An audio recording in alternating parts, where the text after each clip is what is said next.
पञ्चमी दण्डनाथा च संकेता समयेश्वरी तथा समयसंकेता वाराही पौत्रिणी शिवा वार्ताली च महासेना आज्ञाचक्रेश्वरी तथा अरिघ्नी चेति सम्प्रोक्तं नाम द्वादशकं मुने नामाद्वादशकाभिज्ञा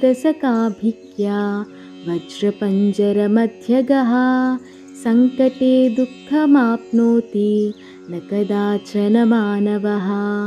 पञ्चमी दण्डनाथा च संकेता समयेश्वरी तथा समयसंकेता वाराही पौत्रिणी शिवा वार्ताली च महासेना आज्ञाचक्रेश्वरी तथा अरिघ्नी चेति सम्प्रोक्तं नाम द्वादशकं मुने नामाद्वादशकाभिज्ञा वज्रपञ्जरमध्यगः संकटे दुःखमाप्नोति न कदाचन मानवः।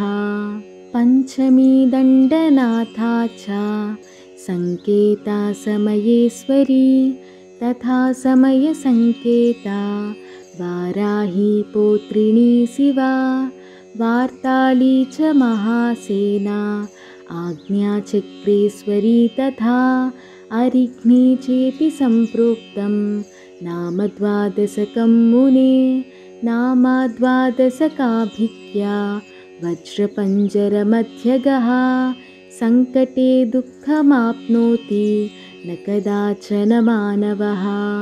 पञ्चमी दण्डनाथा च संकेता समयेश्वरी तथा समयसंकेता वाराही पौत्रिणी शिवा वार्ताली च महासेना आज्ञाचक्रेश्वरी तथा अरिघ्नी चेति सम्प्रोक्तं नाम द्वादशकं मुने नामाद्वादशकाभिज्ञा वज्रपञ्जरमध्यगः संकटे दुःखमाप्नोति न कदाचन मानवः। पञ्चमी दण्डनाथा च संकेता समयेश्वरी तथा समयसंकेता वाराही पौत्रिणी शिवा वार्ताली च महासेना आज्ञाचक्रेश्वरी तथा अरिघ्नी चेति सम्प्रोक्तं नाम द्वादशकं मुने नामाद्वादशकाभिज्ञा वज्रपञ्जरमध्यगः संकटे दुःखमाप्नोति न कदाचन मानवः। पञ्चमी दण्डनाथा च संकेता समयेश्वरी तथा समयसंकेता वाराही पौत्रिणी शिवा वार्ताली च महासेना आज्ञाचक्रेश्वरी तथा अरिघ्नी चेति सम्प्रोक्तं नाम द्वादशकं मुने नामाद्वादशकाभिज्ञा वज्रपञ्जरमध्यगः संकटे दुःखमाप्नोति न कदाचन मानवः। पञ्चमी दण्डनाथा च संकेता समयेश्वरी तथा समयसंकेता वाराही पौत्रिणी शिवा वार्ताली च महासेना आज्ञाचक्रेश्वरी तथा अरिघ्नी चेति सम्प्रोक्तं नाम द्वादशकं मुने नामाद्वादशकाभिज्ञा वज्रपञ्जरमध्यगः संकटे दुःखमाप्नोति न कदाचन मानवः। पञ्चमी दण्डनाथा च संकेता समयेश्वरी तथा समयसंकेता वाराही पौत्रिणी शिवा वार्ताली च महासेना आज्ञाचक्रेश्वरी तथा अरिघ्नी चेति सम्प्रोक्तं नाम द्वादशकं मुने नामाद्वादशकाभिज्ञा वज्रपञ्जरमध्यगः संकटे दुःखमाप्नोति न न कदाचन मानवः। पञ्चमी दण्डनाथा च संकेता समयेश्वरी तथा समयसंकेता वाराही पौत्रिणी शिवा वार्ताली च महासेना आज्ञाचक्रेश्वरी तथा अरिघ्नी चेति सम्प्रोक्तं नाम द्वादशकं मुने। नामाद्वादशकाभिज्ञा वज्रपञ्जरमध्यगः सङ्कटे दुःखमाप्नोति न कदाचन मानवः। पञ्चमी दण्डनाथा च संकेता समयेश्वरी तथा समयसंकेता वाराही पौत्रिणी शिवा वार्ताली च महासेना आज्ञाचक्रेश्वरी तथा अरिघ्नी चेति सम्प्रोक्तं नाम द्वादशकं मुने। नामाद्वादशकाभिज्ञा वज्रपञ्जरमध्यगः सङ्कटे दुःखमाप्नोति न कदाचन मानवः। पञ्चमी दण्डनाथा च संकेता समयेश्वरी तथा समयसंकेता वाराही पौत्रिणी शिवा वार्ताली च महासेना आज्ञाचक्रेश्वरी तथा अरिघ्नी चेति सम्प्रोक्तं नाम द्वादशकं मुने। नामाद्वादशकाभिज्ञा वज्रपञ्जरमध्यगः सङ्कटे दुःखमाप्नोति न कदाचन मानवः। पञ्चमी दण्डनाथा च संकेता समयेश्वरी तथा समयसंकेता वाराही पौत्रिणी शिवा वार्ताली च महासेना आज्ञाचक्रेश्वरी तथा अरिघ्नी चेति सम्प्रोक्तं नाम द्वादशकं मुने। नामाद्वादशकाभिज्ञा वज्रपञ्जरमध्यगः सङ्कटे दुःखमाप्नोति न कदाचन मानवः।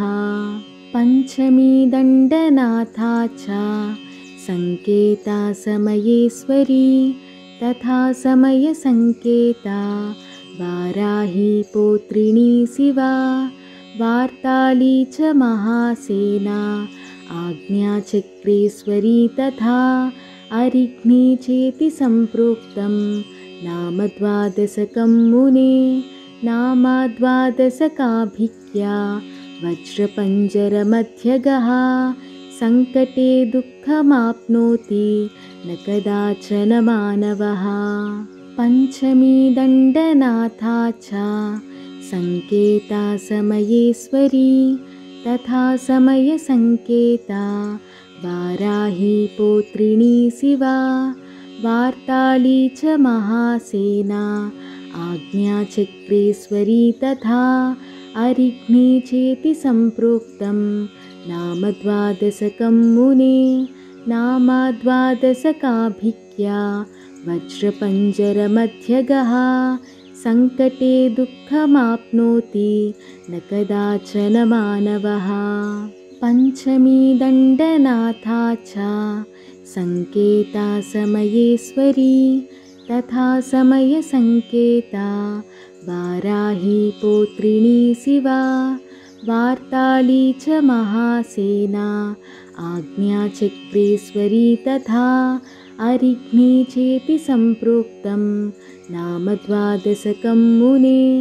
नामाद्वादशकाभिज्ञा वज्रपञ्जरमध्यगः सङ्कटे दुःखमाप्नोति न कदाचन मानवः।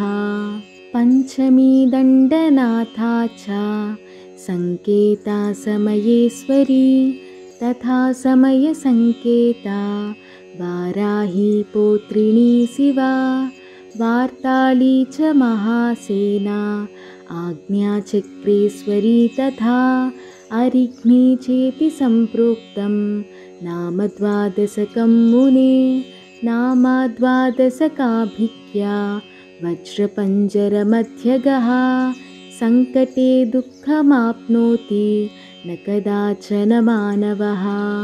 पञ्चमी दण्डनाथा च सङ्केता समयेश्वरी तथा समयसङ्केता वाराही पौत्रिणी शिवा वार्ताली च महासेना आज्ञाचक्रेश्वरी तथा अरिघ्नी चेति सम्प्रोक्तं नाम द्वादशकं मुने। नामाद्वादशकाभिज्ञा वज्रपञ्जरमध्यगः सङ्कटे दुःखमाप्नोति न कदाचन मानवः। पञ्चमी दण्डनाथा च सङ्केता समयेश्वरी तथा समयसङ्केता वाराही पौत्रिणी शिवा वार्ताली च महासेना आज्ञाचक्रेश्वरी तथा अरिघ्नी चेति सम्प्रोक्तं नाम द्वादशकं मुने। नामाद्वादशकाभिज्ञा वज्रपञ्जरमध्यगः सङ्कटे दुःखमाप्नोति न कदाचन मानवः। पञ्चमी दण्डनाथा च सङ्केता समयेश्वरी तथा समयसङ्केता वाराही पौत्रिणी शिवा वार्ताली च महासेना आज्ञाचक्रेश्वरी तथा अरिघ्नी चेति सम्प्रोक्तं नाम द्वादशकं मुने। नामाद्वादशकाभिज्ञा वज्रपञ्जरमध्यगः सङ्कटे दुःखमाप्नोति न कदाचन मानवः। पञ्चमी दण्डनाथा च सङ्केता समयेश्वरी तथा समयसङ्केता वाराही पौत्रिणी शिवा वार्ताली च महासेना आज्ञाचक्रेश्वरी तथा अरिघ्नी चेति सम्प्रोक्तं नाम द्वादशकं मुने। नामाद्वादशकाभिज्ञा वज्रपञ्जरमध्यगः सङ्कटे दुःखमाप्नोति न कदाचन मानवः। पञ्चमी दण्डनाथा च सङ्केता समयेश्वरी तथा समयसङ्केता वाराही पौत्रिणी शिवा वार्ताली च महासेना आज्ञाचक्रेश्वरी तथा अरिघ्नी चेति सम्प्रोक्तं नाम द्वादशकं मुने। नामाद्वादशकाभिज्ञा वज्रपञ्जरमध्यगः सङ्कटे दुःखमाप्नोति न कदाचन मानवः। पञ्चमी दण्डनाथा च सङ्केता समयेश्वरी तथा समयसङ्केता वाराही पौत्रिणी शिवा वार्ताली च महासेना आज्ञाचक्रेश्वरी तथा अरिघ्नी चेति सम्प्रोक्तं नाम द्वादशकं मुने। नामाद्वादशकाभिज्ञा वज्रपञ्जरमध्यगः सङ्कटे दुःखमाप्नोति न कदाचन मानवः। पञ्चमी दण्डनाथा च सङ्केता समयेश्वरी तथा समयसङ्केता वाराही पौत्रिणी शिवा वार्ताली च महासेना आज्ञाचक्रेश्वरी तथा अरिघ्नी चेति सम्प्रोक्तं नाम द्वादशकं मुने। नामाद्वादशकाभिज्ञा वज्रपञ्जरमध्यगः सङ्कटे दुःखमाप्नोति न कदाचन मानवः। पञ्चमी दण्डनाथा च सङ्केता समयेश्वरी तथा समयसङ्केता वाराही पौत्रिणी शिवा वार्ताली च महासेना आज्ञाचक्रेश्वरी तथा अरिघ्नी चेति सम्प्रोक्तं नाम द्वादशकं मुने। नामाद्वादशकाभिज्ञा वज्रपञ्जरमध्यगः सङ्कटे दुःखमाप्नोति न कदाचन मानवः। पञ्चमी दण्डनाथा च सङ्केता समयेश्वरी तथा समयसङ्केता वाराही पौत्रिणी शिवा वार्ताली च महासेना आज्ञाचक्रेश्वरी तथा अरिघ्नी चेति सम्प्रोक्तं नाम द्वादशकं मुने। नामाद्वादशकाभिज्ञा वज्रपञ्जरमध्यगः सङ्कटे दुःखमाप्नोति न कदाचन मानवः।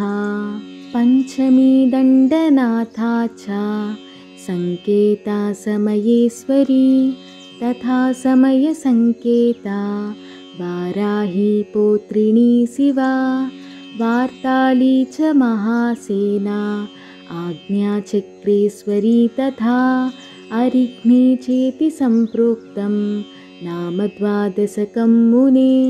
नामाद्वादशकाभिज्ञा वज्रपञ्जरमध्यगः सङ्कटे दुःखमाप्नोति न कदाचन मानवः।